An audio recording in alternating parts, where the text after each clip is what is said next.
প্রিয় শিক্ষার্থী বন্ধুরা, আশা করি সবাই ভালো আছেন, সুস্থ আছেন এবং নিরাপদে আছেন। আমরা পড়ছি আইন আদালত বা এমসিকিউ ফাউন্ডেশন নোট থেকে এবং সাবজেক্ট দেওয়ানি কার্যবিধি, the code of civil procedure. আজকে পার্ট 8, আদেশ 9 থেকে 17 আলোচনা করব এবং যে ভিডিওগুলো এখনো দিইনি, আশা করছি এই সপ্তাহে চেষ্টা করব দেওয়ার। আপনারা সবাই জানেন একটু অসুস্থতার কারণে ভিডিও এডিট করার সুযোগ হয়নি, তো ধীরে ধীরে পেয়ে যাবেন। আর প্রথমেই বলে রাখি, রিভিউ রেজাল্ট হলো, এরপরে রিভিউ যারা পাশ করলেন তাদের ভাইবা হবে। ভাইবার পরে আগে যারা ভাইবা দিয়েছেন রেগুলার পাশ করার পরে তাদের ভাইবা এবং এনাদের ভাইবা রেজাল্ট একসাথে হবে, অর্থাৎ 26 সালের ব্যাচের কারা কারা অ্যাডভোকেট হচ্ছেন সেটা আমরা জানতে পারবো। তারপরে আপনাদের এমসিকিউ পরীক্ষার প্রসিডিউর শুরু হবে। এখন আজকে 7 তারিখ, শনিবার, 7 মার্চ 2026 শনিবার। তো আগামী কাল বা পরশু এই সপ্তাহ আমাদের দেখতে হবে আগামী 7 দিনে যদি রিভিউ যারা পাশ করলেন তাদের ভাইবা রিলেটেড বা ভাইবার ফর্ম ফিল আপ রিলেটেড কোনো নোটিশ বার কাউন্সিল পাবলিশ করে, তাতে আমরা জানতে পারবো যে তাদের ভাইবা কবে হচ্ছে, ঈদের আগে হচ্ছে না পরে হচ্ছে। জি। এখন ঈদের আগে কি নেওয়া সম্ভব? হ্যাঁ, সম্ভব। যদি শুক্রবারে শনিবারে নেওয়া হয়, সেক্ষেত্রে শুক্র শনি 3 থেকে 4 দিন ম্যাক্সিমাম সময় লাগার কথা এই 1,500 স্টুডেন্টের ভাইবা নেওয়া। তাহলে যদি বার কাউন্সিল চায় যে আমরা ঈদের আগে ভাইবা কমপ্লিট করব এবং ঈদের আগেই রেজাল্ট দিয়ে দেব, তাও সম্ভব। মানে সদিচ্ছার একটা বিষয় আছে এবং তারা যদি একটু পরিশ্রম করে তাহলে এটা সম্ভব। এবং ঈদের আগেই কিন্তু ভাইবারও রেজাল্ট দিয়ে দেওয়া সম্ভব, সবাইকে অ্যাডভোকেট তৈরি করে দেওয়া সম্ভব যারা হবে। আচ্ছা। যদি এমনটি না হয়, যদি এই সপ্তাহে কোনো নোটিশ না হয় ফর্ম ফিল আপের, তাহলে ডেফিনেটলি ঈদের পরেই তাদের ফর্ম ফিল আপ শুরু হবে এবং মার্চের শেষে বা এপ্রিলের শুরুতে তাদের ভাইবা হবে এবং এপ্রিলের সেকেন্ড উইকে ভাইবা রেজাল্ট হতে পারে। এটা নর্মাল প্রসিডিওর কথা বলছি, ক্যালকুলেটেড প্রসিডিওর, কোনো তথ্য না, কোনো লিক্স না। এ হচ্ছে বিষয়। এখন আপনাদের এমসিকিউ নির্ভর করছে যে এদের ভাইবা আগে হচ্ছে এদের না পরে। তো আমরা 1 সপ্তাহ পরে একটা ভালো ধারণা করতে পারবো আপনাদের পরীক্ষা কবে নাগাদ হতে পারে। তো এই সপ্তাহের শেষে আমরা এই বিষয়ে আবার কথা বলবো। আজকে আমি এতটুকু আপনাদের একটা ধারণা দিয়ে দিলাম যে আসলে পরীক্ষা কবে হতে পারে সেটা আগামী 1 সপ্তাহের মধ্যে বোঝা যাবে। তার আগে আমরা যে ধারণাগুলো করব সেগুলো খুব একটা ভালো গ্রাউন্ডসের উপর ভিত্তি করে না, বেসিস ভালো হবে না। একটা কথা বলে দিলাম এরকম কোনো কিছু না। তো বাস্তবতা চিন্তা করে ক্যালকুলেশন করতে হয়। মানে জাস্ট অনুমান আর কি। হ্যাঁ, অনুমান করতে হয়। কিন্তু এই যে এই সপ্তাহে যদি, যেটা বলছিলাম, কোনো নোটিশ আসে তাহলে আমরা বুঝতে পারবো। নোটিশে তো উল্লেখ থাকবে তাদের ভাইবা কবে, তাই না? জি জি। তাহলে আমরা আদেশ 9 এর শিরোনাম হচ্ছে পক্ষগণের হাজিরা ও গড় হাজিরার পরিণাম। পক্ষগণ হাজিরা দিলে কি হবে, হাজিরা না দিলে গড় হাজিরা। এই যে হাজিরা মানে উপস্থিত হওয়া, গড় হাজিরা মানে উপস্থিত না হওয়া। এই গড় শব্দটা আমরা পেয়েছি কোথা থেকে? এটা একটা খাঁটি বাংলা উপসর্গ, তাই না? গড় মানে না, জি। নেগেটিভ অর্থে। বিধি একে বলা হচ্ছে আদেশ 9-এর বিবাদীর হাজিরা ও লিখিত জবাব দাখিলের জন্য সমনে নির্ধারিত তারিখে পক্ষগণের হাজিরা। অর্থাৎ সমন গেল বিবাদীর প্রতি, সমনে একটা তারিখ উল্লেখ করা থাকে যে আপনি এত তারিখে সকাল 10টার মধ্যে উপরে উল্লেখিত বা সমনে উল্লেখিত আদালতে হাজির হয়ে আপনি লিখিত জবাব দেবেন, এটা বলা থাকে।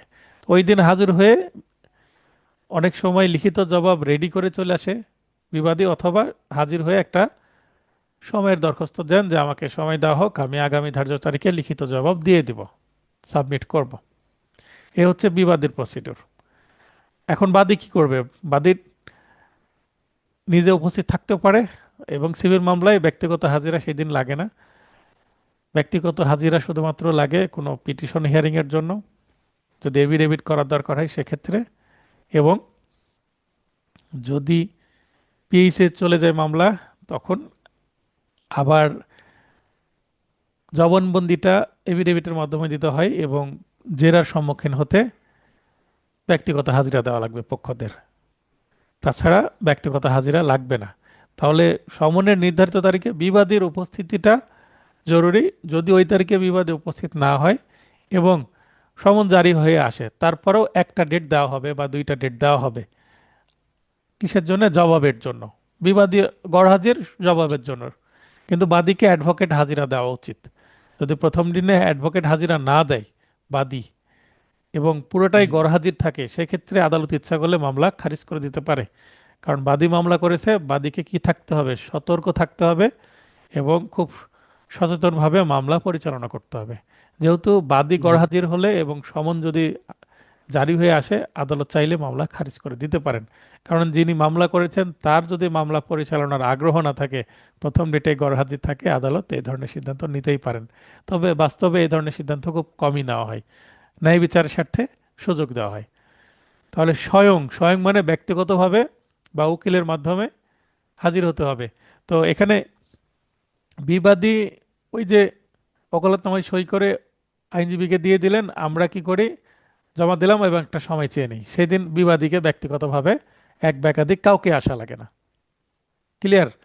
তাহলে বিধি জি একে বিবাদী কি করবে সেটা বলা হচ্ছে। দুইয়ে, বাদী খরচা প্রদান না করায় সমন জারি না হলে, মানে মামলা ফাইলিং করা হয়েছে কিন্তু প্রসেস ফি বলতে তলবানা ফি যেটাকে বলা হয়। মানে তলবানা মানে ডাকা, কল ইন করা। তো একটা ফি থাকে, জি খুব সামান্য একটা ফি, বেশি না। কোর্ট ফির মাধ্যমে দিতে হয়।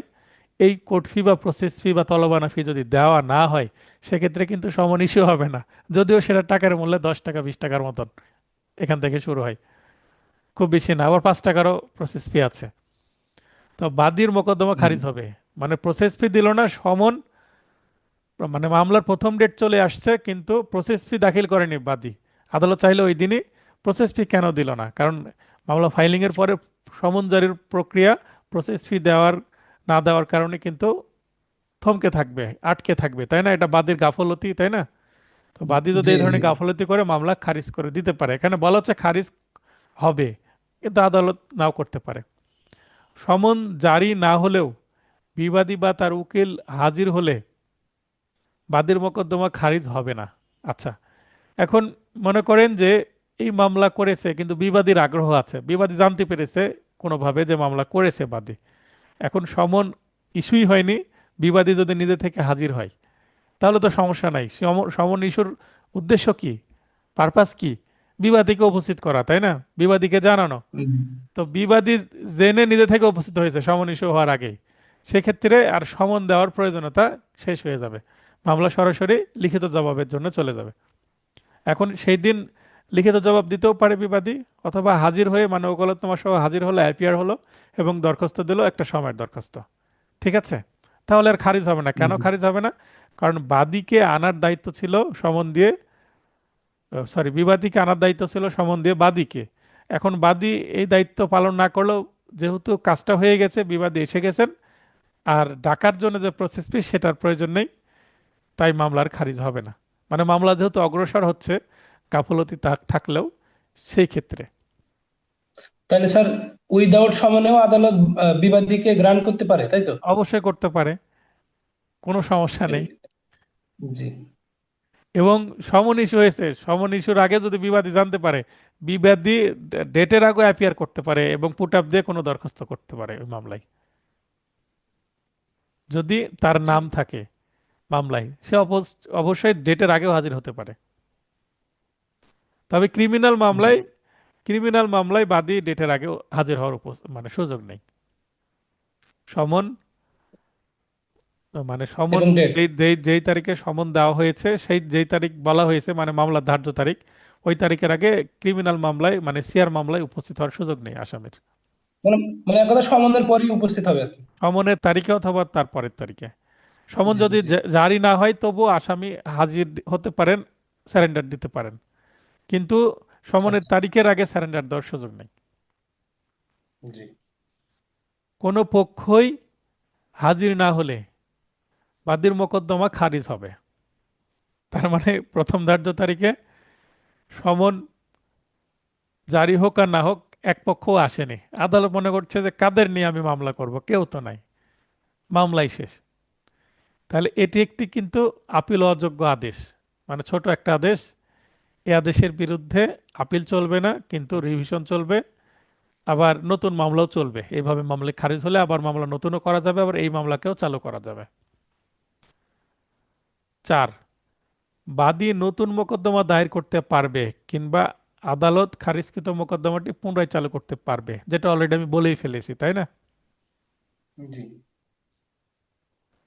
5, আচ্ছা, এই যে প্রতিটা চারের পরে যে একটা লাইন থাকলো, এই লাইনটা তুলে দিয়ে বলতে পারে যে এটা কোথায় আছে, তখন আদেশ 9, বিধি বা নিয়ম 4, এই আদেশ বিধিটা মনে রাখতে হবে। যেমন আমরা ধারাতে ধারাভিত্তিক প্রশ্ন আসতে পারে কত ধারে আছে, তেমন এই জি। এখান থেকে যদি প্রশ্ন আসে দুইটা জিনিস মনে রাখতে হবে, এটা আদেশ নাম্বার প্লাস বিধি নাম্বার, মানে অর্ডার অ্যান্ড বিধি উভয় নম্বরে আপনাকে দুইটা সংখ্যা মনে রাখতে হবে। এটা কিন্তু একটা টাফ বিষয়, আচ্ছা, তাই না? আচ্ছা, এই দুইটা নাম্বার একটু মনে রাখাটাই হচ্ছে একটু কঠিন আর কি। মনে রাখতে হবে। যেগুলো গুরুত্বপূর্ণ জি, জি, দেখেন শ্যাডো করে দিয়েছি, যেমন 5 নম্বর গুরুত্বপূর্ণ, খুবই শ্যাডো করা আছে। জি। সমন জারি না হয়ে ফেরত আসার 1 মাসের মধ্যে বাদী নতুন সমনের আবেদন না করলে, এই যে নতুন সমনের আবেদন, এটাকে মানে কজ লিস্টের ভাষায় কি লেখা থাকে, ইংরেজিতে লেখা থাকলে বলে স্টেপ, আর বাংলায় লেখা থাকে তদবির। তদবির, হ্যাঁ, এই তদবির মানে ঘুষ দেওয়া নয়। এই তদবির মানে নতুন করে আবার সমনে তদবির গ্রহণ করা, অথবা প্রসেস ফি দেওয়া হয়নি, প্রসেস ফি দেওয়া, এই প্রসেস ফি দেওয়া বা নতুন সমনের স্টেপ নেওয়া, ফর্ম জমা দিয়ে লিখে, সেটাকে কিন্তু তদবির বলে। মানে কোনো স্টেপে যদি তদবির লেখা থাকে, তার মানে বাদীকে কোনো কিছু জমা দিতে হবে, হয় প্রসেস ফি জমা দিতে হবে, অথবা সমন জমা দেয়নি, সমনের পর্যাপ্ত কপি জমা দেয়নি, অথবা মামলার ফটোকপি জমা দেয়নি, কোনো না কোনো কি আছে, ঘাটতি আছে, ল্যাকিংস আছে, সেটা পূরণ করতে হবে, যেটা বাদীর খরচায় করতে হবে। এটাকে কি বলা হচ্ছে? তদবির। বুঝতে পেরেছেন? জি, জি, আরও জি তদবির কি স্যার। হতে পারে? আপনি অ্যাডভোকেট কমিশন চাচ্ছেন, হয়তোবা সরজমিনে কোনো তদন্ত বা মামলার ডিক্রি পেয়ে গেছেন, সেটা জারি করতে হবে, বাটোয়ারা করতে হবে। তো অ্যাডভোকেট কমিশনের যে ফি, সেটা নির্ধারণ করা হলো 10,000 টাকা। এখন যতক্ষণ না পর্যন্ত আপনি কমিশন ফি আদালতে জমা দিবেন না, ততক্ষণ পর্যন্ত আপনার কমিশন কি হবে না, কাজ শুরু হবে না। তার মানে প্রিপেড, আগে জমা দিতে হবে, কাজ করে নিয়ে যদি পরে টাকা না দেন, এরকম বিষয়। জি, জি, তো এই যে ফি জমা দেওয়া, এটাও কিন্তু তদবির। জি স্যার। তাহলে এই সমন জারি হচ্ছে না, ফেরত আসছে না, 1 মাস ডিলে হয়ে গেছে, তার মানে সমন হারাই ফেলছে। কারা হারাই ফেলছে? কোনো জায়গায় হারিয়ে গেছে, প্রসেস শাখার গাফলতি যে কোনো ভাবে। তার মানে এই সমন যেহেতু হারাই গেছে, নতুন করে আবার ফ্রেশ সমন দিতে হবে, নাহলে মামলা খারিজ হয়ে যাবে। তবে কারণ দর্শালে খারিজ হবে না, মানে কি কারণে এইটা আপনি তদবির নিতে পারেননি, এটা আদালতকে যদি যেদিনকে খারিজ হতে যাচ্ছে ওই সময় যদি বলেন, স্যার এই কারণে আমি নিতে পারিনি, আমি আজকেই নতুন স্টেপ নিয়ে নিচ্ছি, হ্যাঁ, সমন আমি দিয়ে স্যার, দিচ্ছি। এই কারণটা কে দর্শাবে স্যার?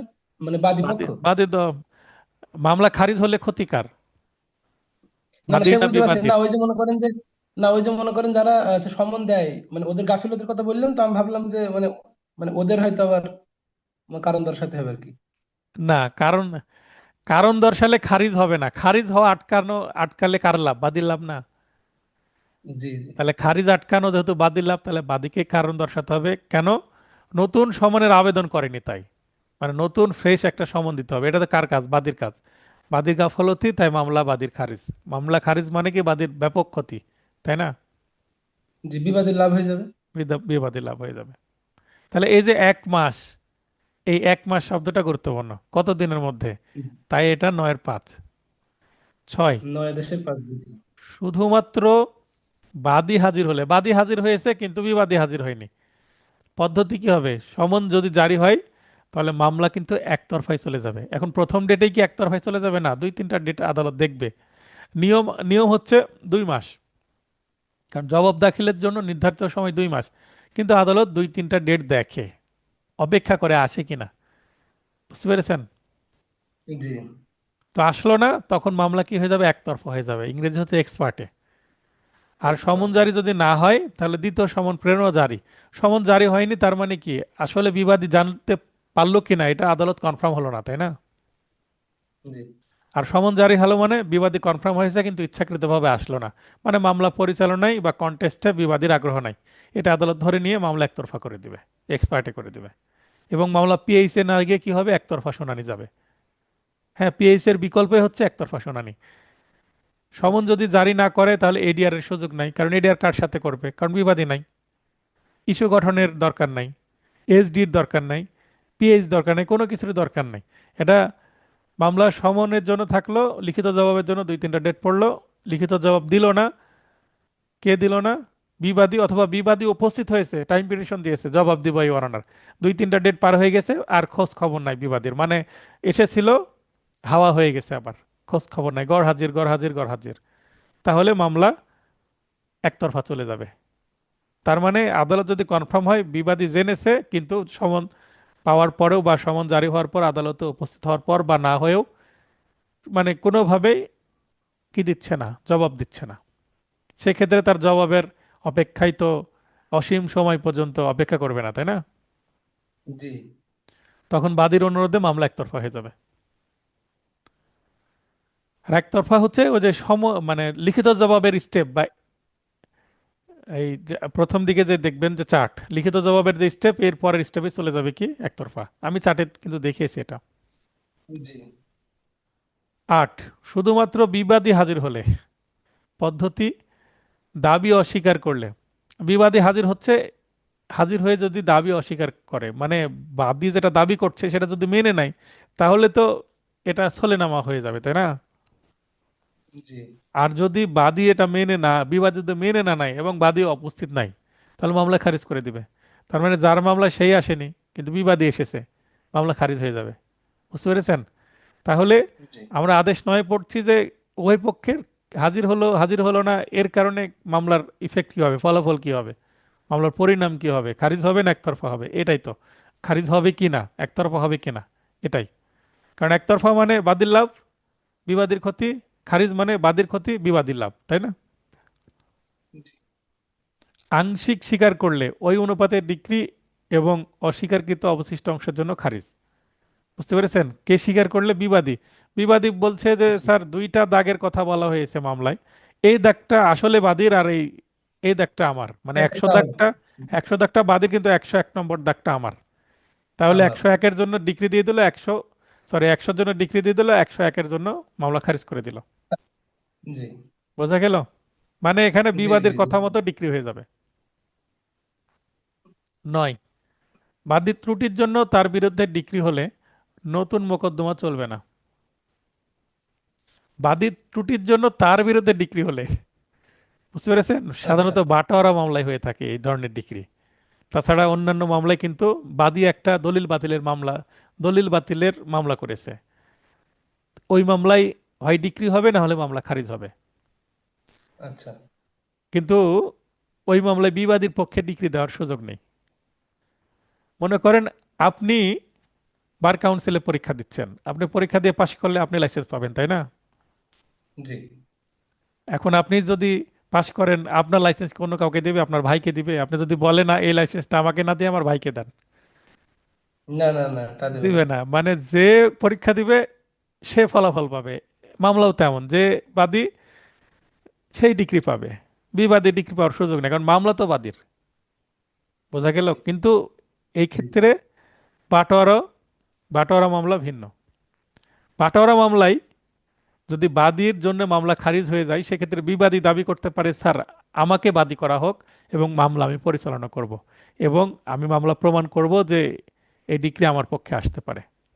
মানে বাটোয়ারা মামলায় সবাই পক্ষ এবং বাদী বিবাদীর স্ট্যাটাস সমান, তাই এখানে বিবাদীও ডিগ্রি পেতে আচ্ছা পারে আচ্ছা বাদীর মামলায়। বুঝতে পেরেছেন? আচ্ছা এটা কিন্তু একটা জি ব্যতিক্রম বিষয়। ভাইভাতে এই ধরনের প্রশ্ন মানে মাঝে করতেও পারে, এ যাবৎ করেনি মানে কিন্তু। মাঝে মাঝে ব্যাক ফায়ারও করতে পারে এই আর কি হ্যাঁ, কারণ আপনি মাঠ ছেড়ে চলে গেলেও ওই বিবাদী জিতে যাবে খেলায়।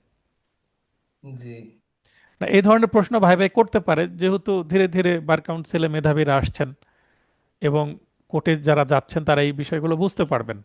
আর যারা কোর্টে প্র্যাকটিস করেন না, যেমন আমি এই বিষয়টা রিসেন্টলি বুঝেছি, আমারও জানা ছিল না।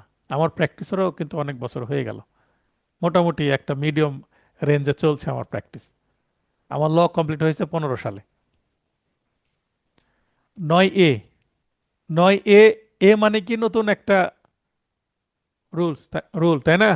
নতুন একটা বিধি, জি কারণ পরের দিকে করা হয়েছে। কেন করা হয়েছে?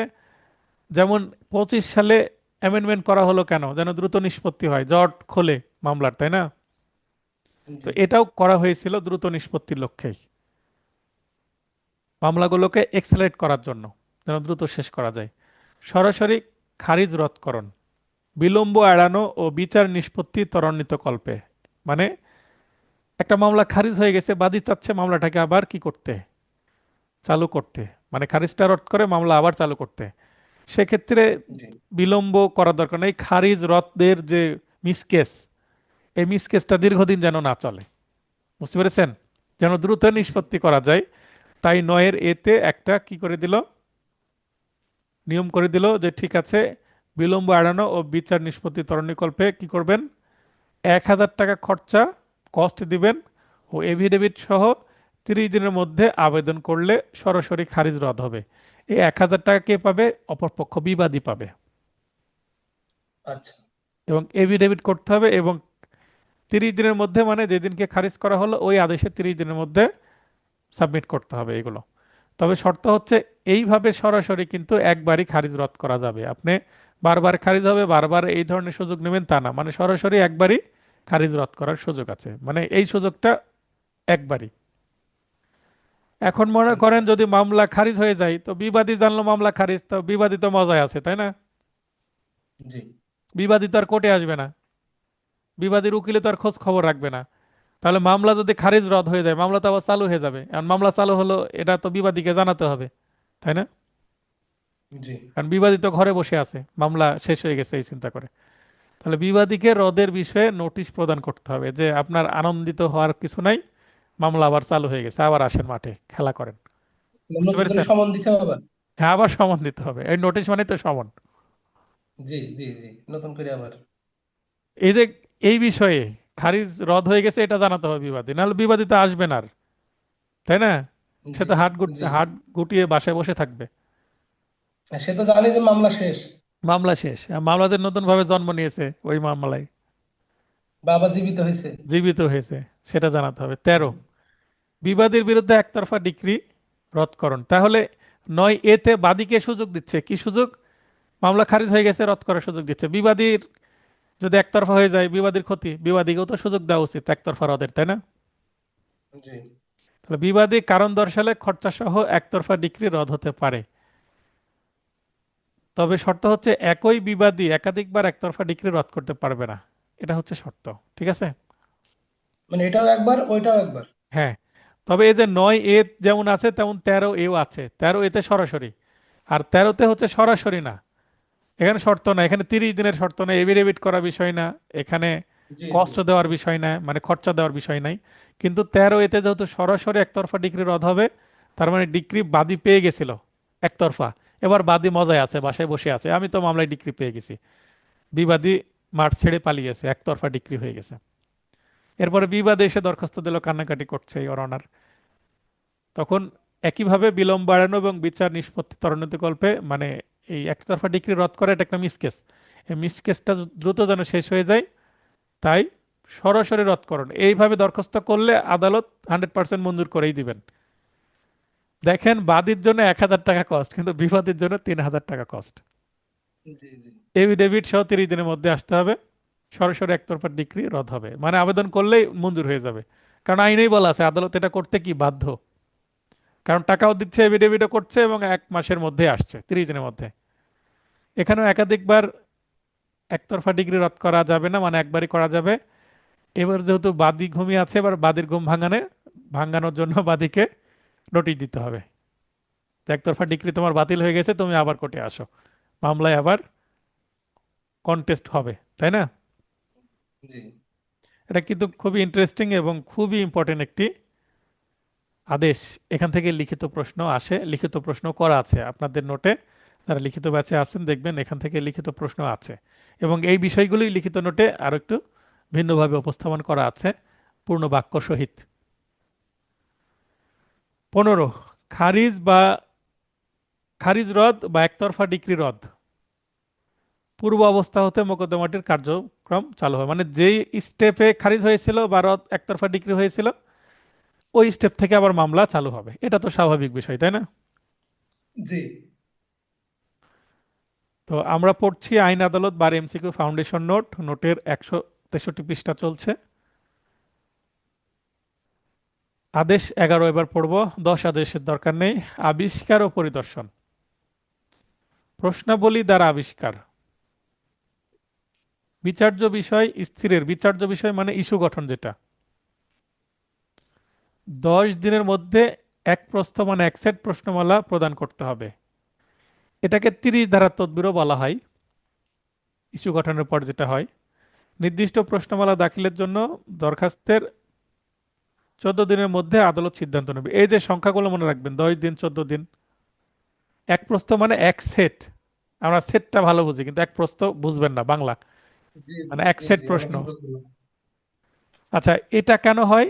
ইস্যু গঠন যদি হয়, ইস্যু গঠনে যদি কোনো সমস্যা থাকে, বাদী বা বিবাদী পক্ষ যদি প্রস্তাব দিতে চায় আদালতকে যে ইস্যু গঠনটা একটু সংশোধন করার জন্য, তখন প্রশ্নমালা দিবেন যে ইস্যু গঠনের সাথে এগুলো অ্যাড করা হোক। এটা হচ্ছে প্রশ্নমালা। প্রশ্নমালা রদ ও কর্তন। অযৌক্তিক বিরক্তিকর অজুহাতে প্রশ্নমালা রদ করা যাবে, অর্থাৎ আদালত যদি মনে করে যে বাদী পক্ষ বা বিবাদী পক্ষ অযথা অনেকগুলো প্রশ্ন উপস্থাপন করছেন, তাহলে সেগুলো আদালত ইচ্ছা মতো কাটছাট করতে পারেন, মানে সেন্সর করা যাকে বলে। জি জি। দীর্ঘ, শব্দবহুল, যাতনাদায়ক, অপ্রয়োজনীয় অজুহাতে প্রশ্নমালা কর্তন করা যাবে, মানে ওই সেন্সর করা যাবে। প্রশ্নমালা রদ কর্তনের জন্য আবেদন। প্রশ্নমালা জারির 7 দিনের মধ্যে দরখাস্ত দাখিল করতে হবে। দাখিল বানানটা ঠিক করে নেবেন। এক পক্ষ যদি প্রশ্নমালা দেয়, অপর পক্ষ সেটার অবজেকশন দিতে পারে এবং 7 দিনের মধ্যে সেটা দরখাস্ত দিতে হবে। 8, উত্তরযুক্ত শপথনামা বা এফিডেভিট দাখিল 10 দিনের মধ্যে করতে হবে, যদি কেউ এফিডেভিট দাখিল করতে চায় সেক্ষেত্রে। 14, দলিল সমূহ দাখিল। কার্যধারার যে কোনো পর্যায়ে শপথমূলে দলিল দাখিল করা যাবে কোনো মামলায় দলিল অ্যাড করতে চাইলে। আমরা সাধারণত পিএইচ এর সময় বাদী যখন জবানবন্দি দিচ্ছেন, এখন তো আমরা এফিডেভিটের মাধ্যমে দিচ্ছি, এবং যেদিন এফিডেভিট দিচ্ছি সেদিনকে শুধুমাত্র মৌখিকভাবে আমরা বলি স্যার এই ডকুমেন্ট দিচ্ছি, এই ডকুমেন্টগুলো কি করা হোক, এক্সিবিট করা হোক। এক্সিবিট মানে প্রদর্শনী, অর্থাৎ দলিলটা জি জবানবন্দি মানে জবানবন্দিতে এটা উল্লেখ থাক যে আমরা দলিল দাখিল করেছি। একটা সিরিজ নাম্বার থাকে, প্রদর্শনী 1, 2, 3 বা একের ক খ গ এইভাবে সিরিজ।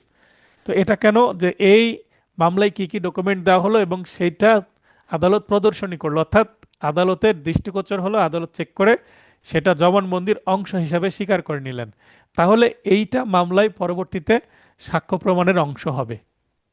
এবং মামলায় আর্গুমেন্টে এটা আমরা বলতে পারবো যে এটা এটা আমরা দাখিল করেছি আমাদের সপক্ষে, আমাদের মামলায় ব্যালেন্স নিয়ে আসার জন্য, আমাদের পক্ষে রায় দেওয়ার জন্য, এবং সেগুলোই বিবেচনা করা হবে। কোনো ডকুমেন্ট আপনার নথিতে আছে কিন্তু আপনি প্রদর্শনী করেননি, সেক্ষেত্রে এইটা মামলার জাজমেন্টে কোনো প্রভাব ফেলতে পারবে না।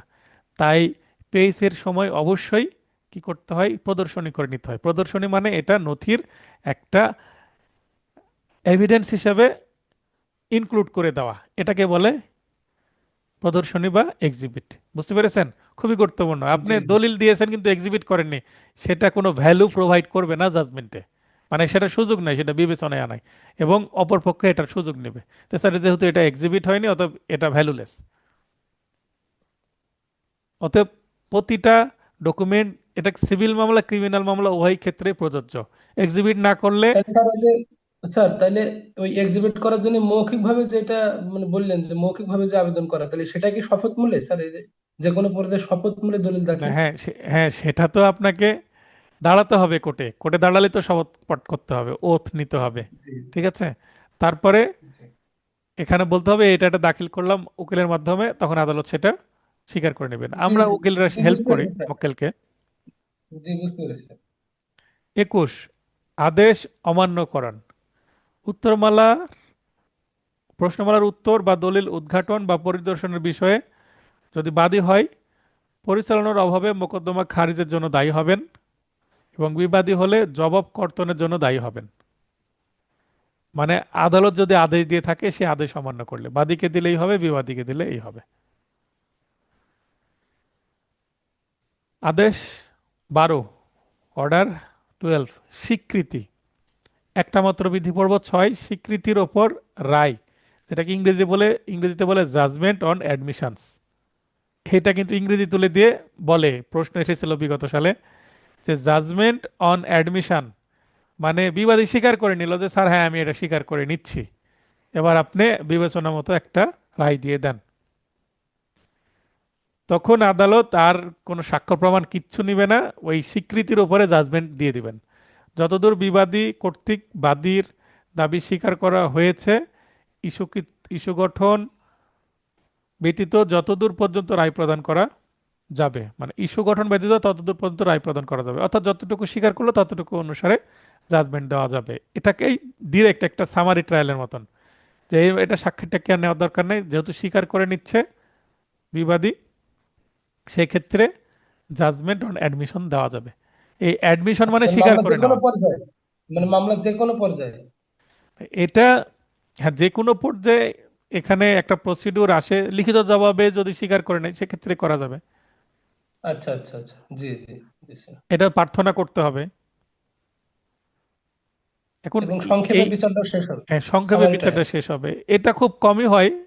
এটা খুব কমই হয় যখন বিবাদী স্বীকার করে নেয় তখন বাদীর সাথে কথা বলে সলেনামাই দিয়ে দেয়। হ্যাঁ, বাস্তবে আচ্ছা সলেনামাই বেশি হয় এই ক্ষেত্রে। বিবাদী রাজি থাকলে দুই পক্ষ মিলে নিজেদের মতো করে জাজমেন্টটা করে নেয়, আদালতকে হেল্প করে সলেনামা দিয়ে। তো জাজমেন্ট নট জি। অ্যাডমিশন হতে পারে যে ক্ষেত্রে সলেনামার বিকল্প হিসেবে। আদেশ 13, এই ধরনের প্রশ্ন এসেছিল জাজমেন্ট অন অ্যাডমিশন এটা কোথায় আছে, ওই 12-6। ঠিক আছে। জি। দলিল দাখিল, আটক ও ফেরত। মানে একটা দলিল আদালতে দিল, এই আদালতে এই দলিলটা নেওয়ার পরে এটা কি আটকে রাখবে না ফেরত দিবে? যেমন চেকের মামলায় সেটা নিষ্পত্তি হয়ে যাওয়ার পরে কিন্তু চেক আর ফেরত পাওয়া যায় না, কারণ এক চেক দিয়ে আপনি একবারই মামলায় সুবিধা নিতে পারবেন, সেকেন্ড টাইম আর মামলা করতে পারবেন না, তাই চেকটার ফেরত দেওয়া হবে না, তাই না? জি। আবার আপনি যদি ব্যাংকে টাকা তুলতে যান, 50,000 টাকা তুলতে যাচ্ছেন, চেক কি আপনাকে ফেরত দেবে যে চেক দিয়ে টাকা তুলছেন? না না না। তো 3, যে কোনো পর্যায়ে আদালত কারণ লিপিবদ্ধ সহ অপ্রাসঙ্গিক বা অগ্রহণযোগ্য দলিল অগ্রাহ্য করতে পারে। অগ্রাহ্য মানে নিবেই না, রিজেক্ট। জি। নির্দিষ্ট সময়ের জন্য আদালত শর্ত সাপেক্ষে দলিল আটকের, যেটাকে দলিল আটকের ইংলিশ হচ্ছে ইম্পাউন্ড, এর আদেশ দিতে পারে। মানে এই দলিলটা মামলা শেষ হওয়া পর্যন্ত বা আগামী ধার্য তারিখ পর্যন্ত বা আগামী 5 মাস বা 6 মাস আদালতে থাকবে, এটা দেওয়া যাবে না। কারণ এটা ব্যবহার করে ওই পক্ষ কোনো অসুবিধা তৈরি করতে পারে অপর পক্ষের বিরুদ্ধে, এ ধরনের যদি আদালতের মনে হয়। নয় হচ্ছে ডিক্রি বলে সম্পূর্ণ বাতিল বা অকার্যকর দলিল ছাড়া সকল স্বীকৃত দলিল আদালত সংশ্লিষ্ট পক্ষকে ফেরত প্রদান করবে। যেমন আমি একটা দলিল বাতিলের মামলা করেছি, এই মামলায় যদি আমি ডিক্রি পাই, তাহলে ডিক্রিতে বলা হবে এই দলিলটা বাতিল। এখন যে দলিল বাতিল, এখন আমি তো ওই বাতিল যেটা করতে চাচ্ছি সেটার একটা সার্টিফাইড কপি আমি দিয়েছি, বিবাদী যে দলিলটা বাদীর বিরুদ্ধে করে রেখেছে, তো ওই সার্টিফাইড কপি আমাকে ফেরত দেবে না আদালত। এবং বিবাদী যদি মামলা নিজেদের প্রমাণ করার জন্য ওইটার যদি মূল কপি আবার দাখিল করে, ও সেটাও ফেরত দেবে না যদি মামলায় ডিক্রিতে বাতিল হয়ে যায় সম্পূর্ণ বা আংশিক বা অকার্যকর অংশ। ঠিক আছে। জি। কেন দিবে না?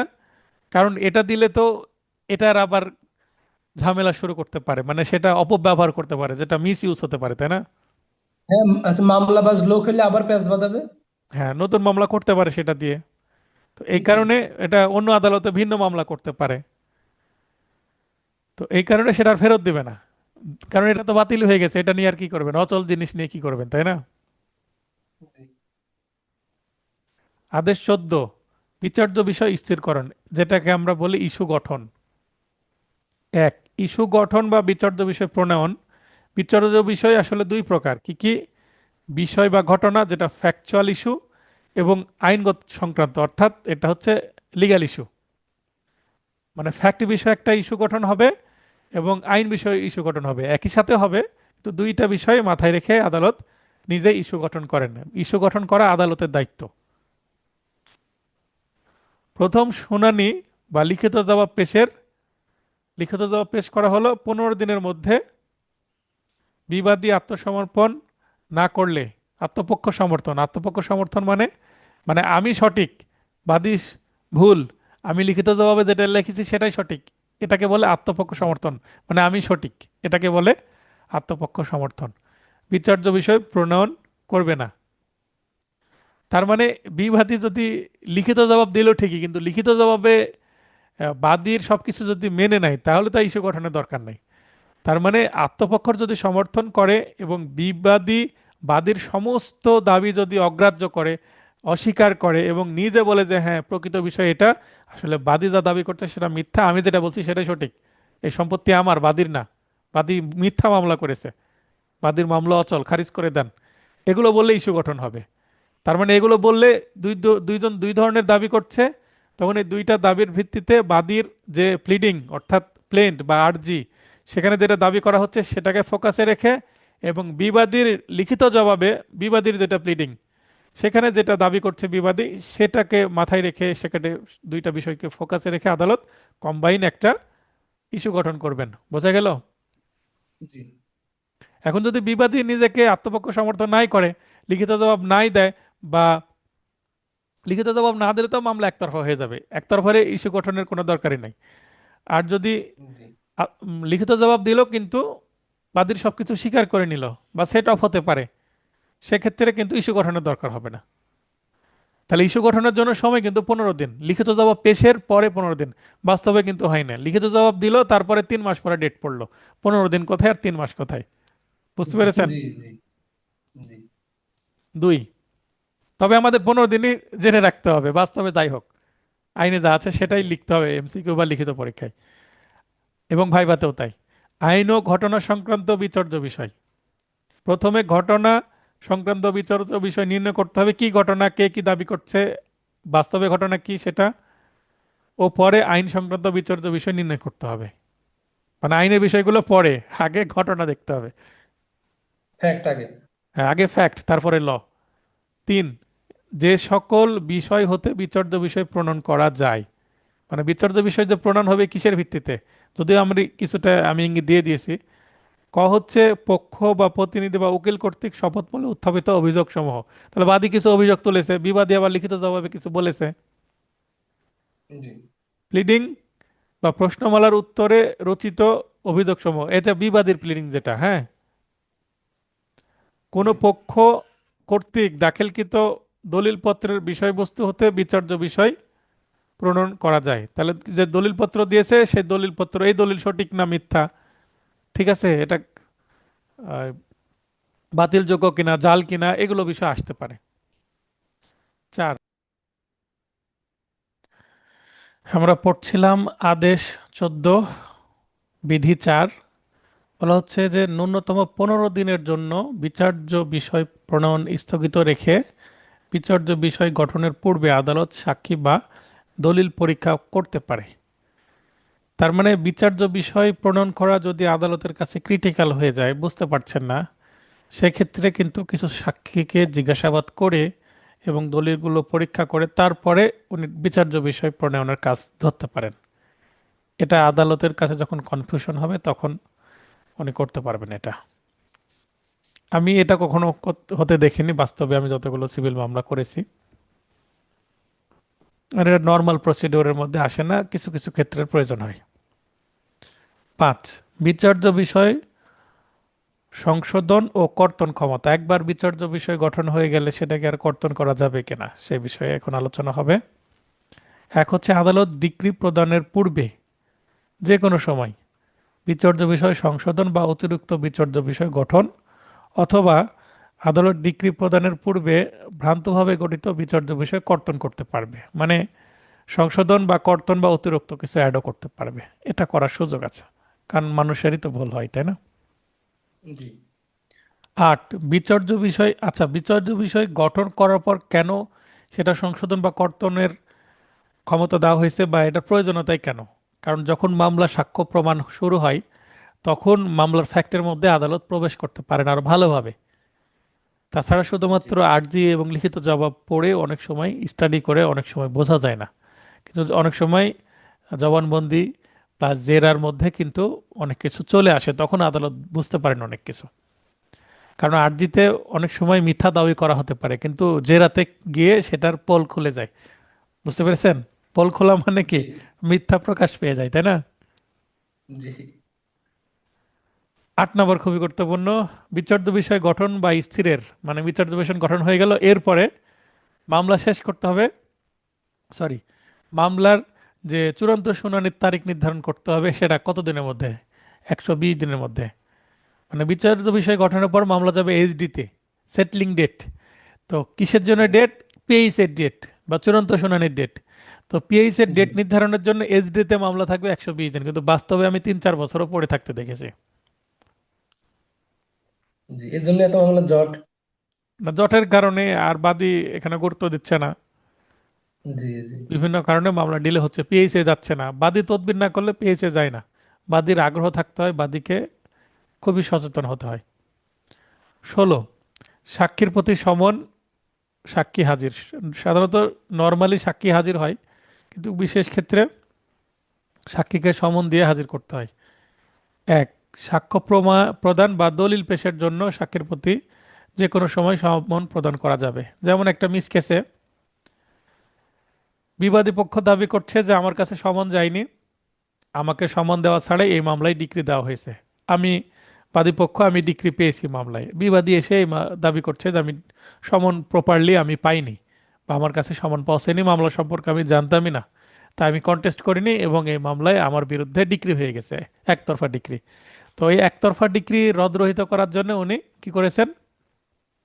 30 দিনের মধ্যে আসেননি, পরে আসছেন।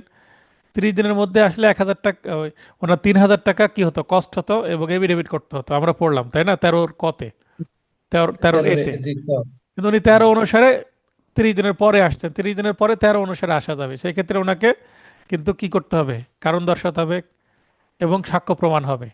এখন সাক্ষী কে দিবে? যিনি জারিকারক, যিনি জারি করেছেন।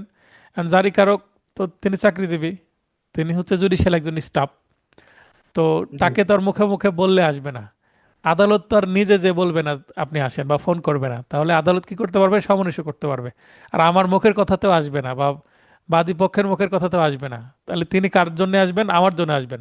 কারণ তিনি আমার পক্ষে আমার সমনটা উনি জারি করে দিয়েছিলেন বিবাদীকে।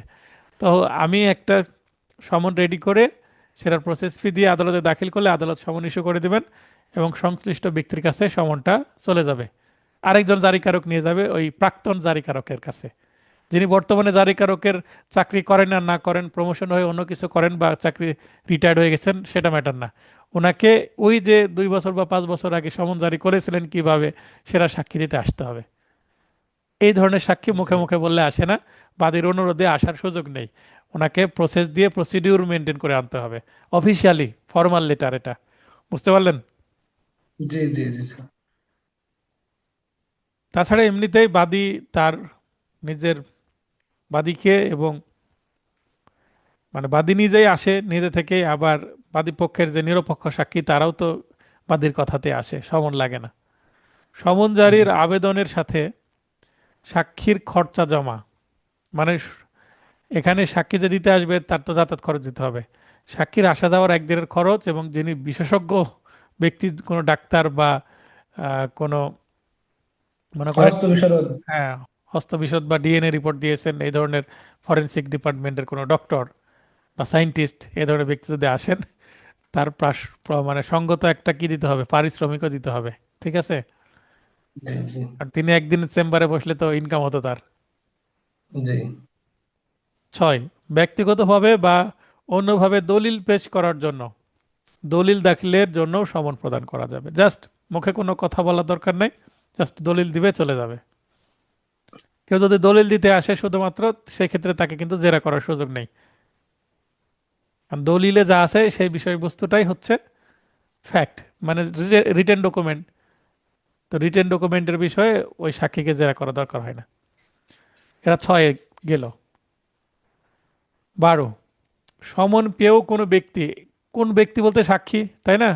বা দলিল দাখিলের জন্য জি যাকে সমন দেওয়া হচ্ছে, তলব করা হচ্ছে, ডাকা হচ্ছে, কল ইন করা হচ্ছে। তো এই তলবি ব্যক্তি বা সমন পেয়েও যে ব্যক্তি আসলো না, তিনি সাক্ষী হন বা দলিল পেশ করার জন্য যাকে ডাকা হচ্ছে আদালতে। আদালত ডাকলো আর আদালতের কথা শুনলো না, এটা তো আদালতকে অমান্য করা, তাই না? জি জি জি, অবমাননা। ওই ব্যক্তি বা সাক্ষী হাজির হতে ব্যর্থ হলে, যদি না আসে, তাহলে আদালত তাকে 500 টাকা জরিমানা আরোপ করতে পারে। আমরা পড়ছি 1908 সালের আইন। 1908 সালে 500 টাকা মানে কি, অনেক টাকা না? অনেক টাকা। হয়তোবা এটা 1905 সালে তৈরি না হয়ে এই বিধিগুলো হয়তো পরের দিকে তৈরি হয়েছে, না হলে ওই সময় 500 টাকা মানে অনেক তো। কিন্তু এখন 500 টাকা রেলিভেন্ট না। এখন জি যদি সাক্ষীকে বলা হয়, ভাই আমি যাব না, প্রয়োজনে 500 টাকা নাও, তাই না? জি জি জি। আজকের সবচেয়ে গুরুত্বপূর্ণ বিধি, মানে এর আগে 9টা ছিল, শুরুরটা, মানে শুরুর আদেশটা সবচেয়ে গুরুত্বপূর্ণ ছিল, এবং আদেশ 17, এবং এই 17-র যে এক বিধি, এটা সবচেয়ে গুরুত্বপূর্ণ। কারণ 9ও খুবই গুরুত্বপূর্ণ এবং 17 এটাও অনেক গুরুত্বপূর্ণ। যেটাকে বলা হচ্ছে অ্যাডজর্নমেন্ট। আমরা নাটক সিনেমায় এটা শুনেছি, দ্য কোর্ট ইজ অ্যাডজর্ন, এই কথা বলে একজন। একটা হাতুড়ি বাড়ি দিয়ে দেয় জজ সাহেব, জি জি বিচারক। অ্যাডজর্ন মানে মুলতবি। মুলতবি মানে কি, স্থগিত। আপাতত এটা কি থাকবে, স্থগিত থাকবে নেক্সট ডেট পর্যন্ত, তাই না? জি মানে সাময়িক স্থগিত থাকছে মামলার কার্যক্রম। এখন এই কার্যক্রম আদালত নিজে থেকে করতে পারে। 5টা বেজে গেছে, এখন আর সম্ভব না, অটোমেটিক পরের ডেটে বাকিটা হবে। যেমন কিছু কিছু মামলায় মনে করেন যে আর্গুমেন্ট করছে, বড় যদি সিভিল কেস হয়, তাহলে একই আর্গুমেন্ট কন্টিনিউয়াস 3 4 5 দিন, আজকের ডেট আছে, কালকেও আবার ডেট, পরের দিনও ডেট, এভাবে কন্টিনিউয়াস চলতে থাকবে। আদালত এটা করে, কারণ সময় পার হয়ে গেছে। জি 3টা 4টা বেজে যাচ্ছে, 1 ঘন্টা 2 ঘন্টা ধরে আর্গুমেন্ট করছে। কোনো সিভিল যদি সিনিয়র লয়ার হন, ওনার আর্গুমেন্ট 5 ঘন্টা, 5 দিন 10 দিন 20 দিনও উনি করতে পারেন, আদালত না করতে পারবেন না ওনাকে। অনুরোধ করতে পারবেন যে সিনিয়র এত লম্বা আর্গুমেন্ট লাগবে, আর যদি বলে হ্যাঁ লাগবে, তাহলে উনি শুনতে বাধ্য, কারণ ওই শোনার জন্য ওনাকে বেতন দেওয়া হচ্ছে, তাই না? জি। এবং মামলায় কোর্ট ফিও দেওয়া হয়েছে, অতএব শুনতে উনি বাধ্য, যতই লম্বা করুক। তবে অযাচিত বা ওই যে অমূলকভাবে বিরক্ত করার জন্য লম্বা করা উচিত নয়, তাহলে আদালত আবার এটা বিরূপ প্রভাব পড়তে পারে, ভিন্নভাবে নিতে পারেন। তবে যদি প্রয়োজন হয় লম্বা শুনানি, লম্বা আর্গুমেন্ট, অবশ্যই আদালত শুনবেন। তাহলে আদেশ 17 বা অর্ডার 17, রুল 1 বা বিধি 1, এখানে কি বলা হচ্ছে, 17 লিখতে এক্স লাগে 2টা, ভি লাগে 1টা, আর 2টা লাগে আই, তাই না? জি এটা রোমান সংখ্যায়, রোমান সংখ্যা দিয়ে বেশি আসে এমসিকিউ প্রশ্নের সেকশনে যে দেখবেন। একের এই যে ব্র্যাকেট মানে কি, উপবিধি 3। আদেশ 17 বিধি 1-এর উপবিধি 3-এ বলা হচ্ছে চূড়ান্ত শুনানি, যেটা পিএইচ, যেটা প্রিএমচুরি হিয়ারিং, এর পূর্বে, তার মানে এখনো পিএইচ এর স্টেপ আসেনি, হয়তো বা সেটা এইচডির স্টেপে আছে, অথবা এডিআর এর স্টেপে, বা লিখিত জবাবের স্টেপে, বা সমনের স্টেপে। এই স্টেপে যে প্রত্যেক পক্ষের আবেদনক্রমে খরচা সহ 4টি মুলতবি, যেটা আগে 6টি ছিল, 2025 সালে অ্যামেন্ডমেন্টের খরচা ছাড়া। সেটা 4টি করা হয়েছে। খরচা ছাড়া। খরচা ছাড়া মনে করেন আপনি টাইম পিটিশন দিলেই মঞ্জুর, টাইম পিটিশন দিলেই মঞ্জুর। এটা বাদীও পাবে 4বার, বিবাদী পাবেও 4বার। এখন বাদী জি তো একটাই পক্ষ হয়, কিন্তু বিবাদী একাধিক পক্ষ হতে পারে। মনে করেন 5টা বিবাদী, পাঁচটা পাঁচটা জি যদি উকিল ধরে আলাদা আলাদা, তাহলে তো হয়ে গেল মামলায়, এদিকে বিবাদীর 4টা পক্ষ, বাদীর একটা পক্ষ, 5টা পক্ষ হয়ে গেল, হতে পারে না? জি আবার বাদীদের মধ্যে মনো মনো মানে 2টা বাদী, মনে করেন 2টা বাদীর মধ্যে মনোমালিন্য হয়ে গেল। এবার বাদী যদি একটা উকিল পরিবর্তন করে আলাদা উকিল ধরে, তাহলে এটাও কিন্তু 2টা পক্ষ হয়ে গেল, হতেই পারে। জি মনে করেন যে একটা মামলায় বাদী একাধিক, 2জন বা একজন বাদী বললো যে আমি এই উকিলের মাধ্যমে মামলা চালাবো, আরেকজন বাদী এসে বলছে না, এই উকিলের মাধ্যমে আমরা মামলা চালাবো না, নতুন উকিল ধরবো এনওসি নিয়ে। তাহলে বাদীর উকিলও আলাদা আলাদা হয়ে যেতে পারে। এ ধরনের জটিলতা কম হয়, তবে বিবাদীর উকিল একাধিক হওয়ার সম্ভাবনা বেশি থাকে। ঠিক আছে? বিশেষ করে জি বাটোয়ারা মামলাতে বিবাদীর একাধিক পক্ষ চলে আসে, কারণ পক্ষদের মধ্যে নানান জটিলতা থাকে, নানান বিবাদ থাকে।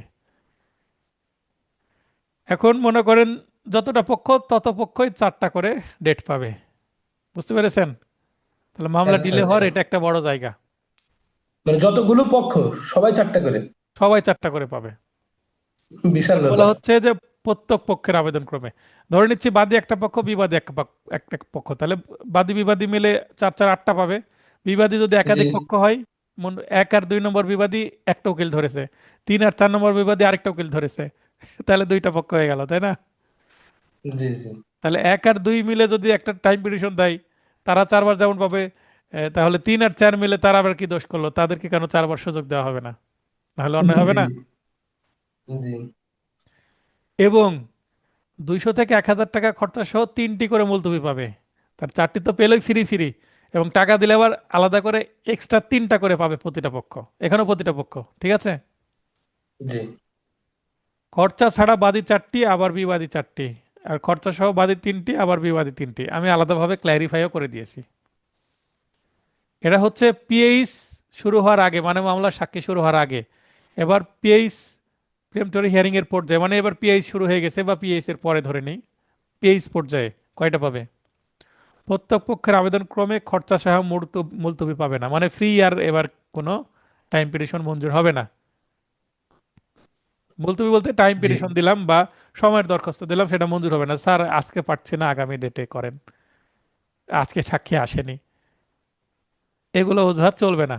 হ্যাঁ, তবে টাইম পিটিশন দিলে শর্ত সাপেক্ষে 200 থেকে 1000 টাকা খরচা সহ তিনটি মুলতবি পাবে, মানে ম্যাক্সিমাম 3 ডেটস ইস পার্টি। ওকে? জি তাহলে খরচা ছাড়া জিরোটি বাদী, বিবাদেও জিরোটি, আর খরচা সহ তিনটি তিনটি করে। ঠিক আছে? এই সংখ্যাগুলো মনে জি রাখতে হবে।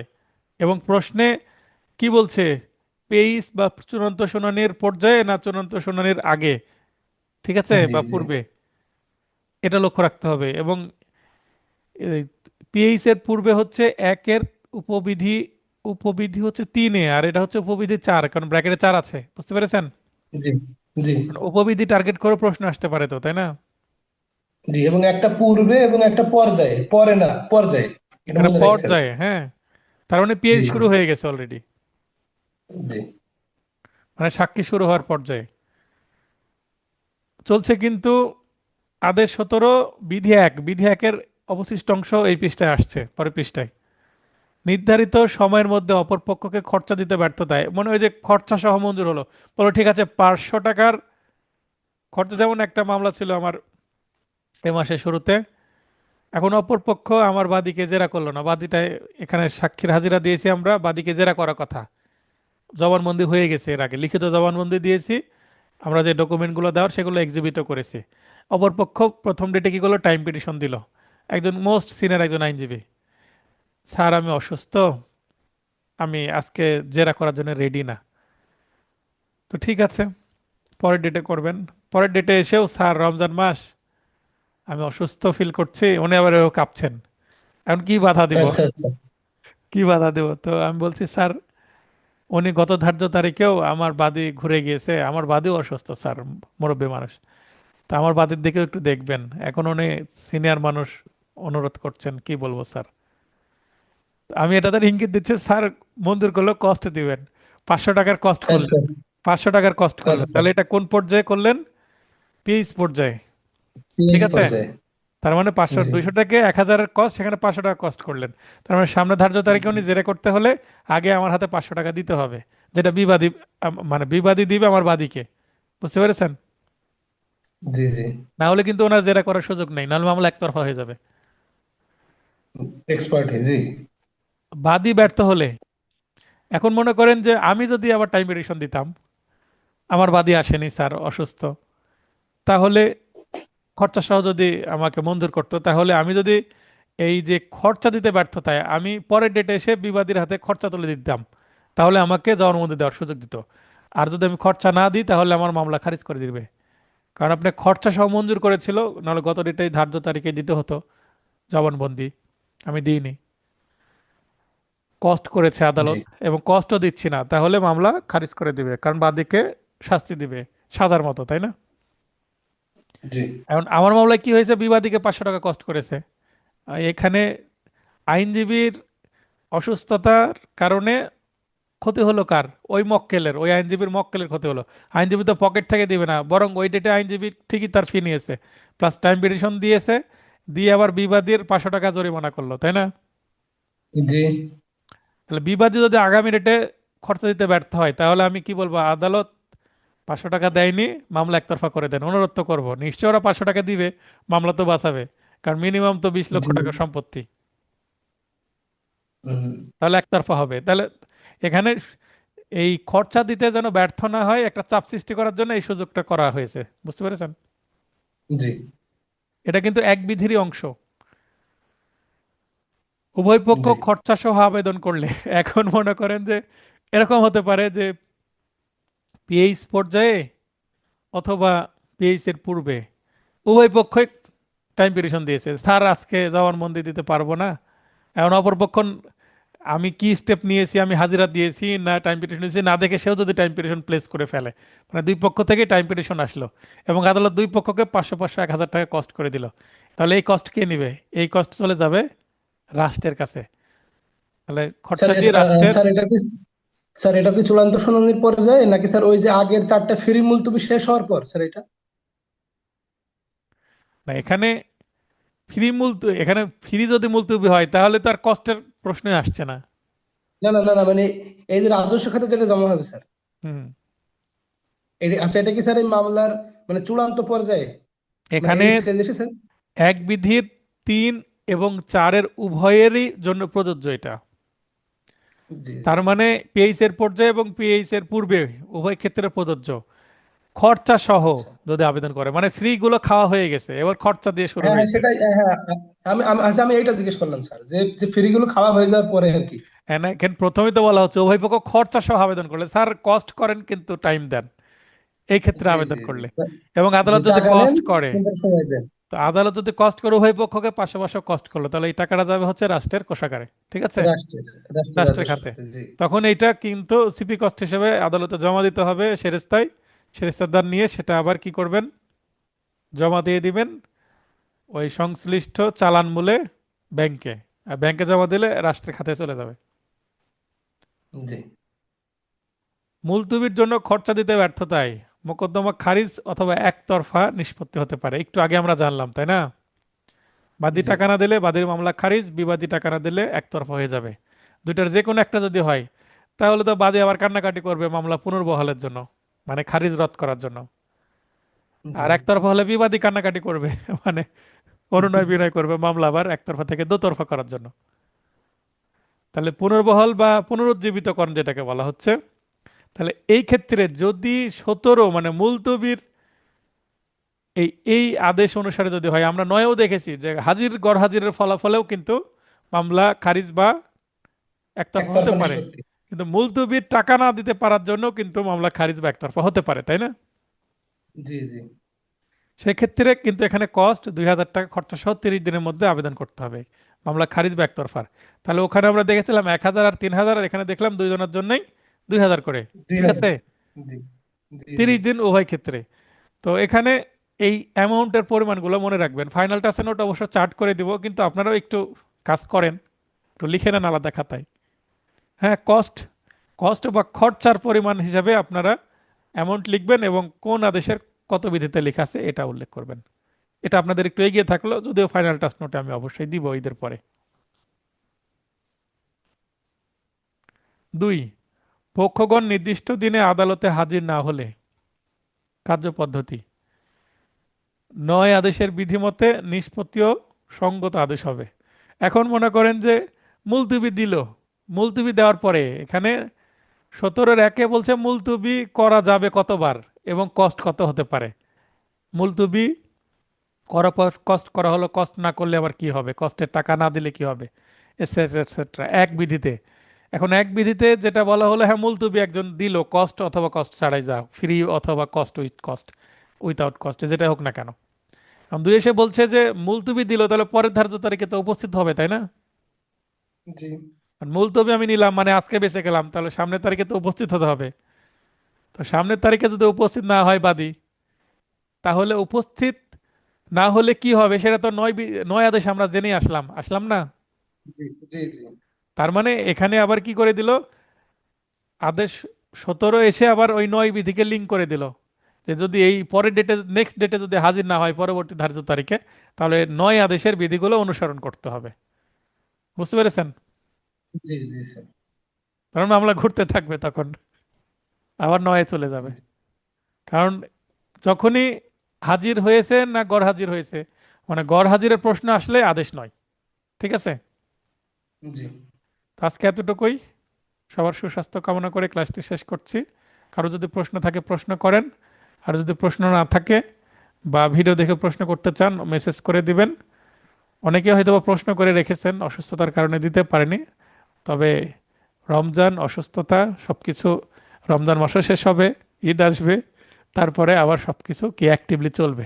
তবে হ্যাঁ, আবারও আমি বলে দিচ্ছি ক্লাসের শুরুতে যেটা বলেছিলাম, যদি রিভিউয়ের ভাইবা ঈদের আগে নেওয়ার পরিকল্পনা করে, তাহলে কালকেই হয়তো বা কি করতে হবে, ফর্ম ফিল আপের ডেট দিতে হবে যে 1 সপ্তাহ ফর্ম ফিল আপ হবে এবং ঈদের আগে দ্রুত কিনে নিতে হবে, ভাই ভাই। ভাইবা নিয়ে নিতে হবে।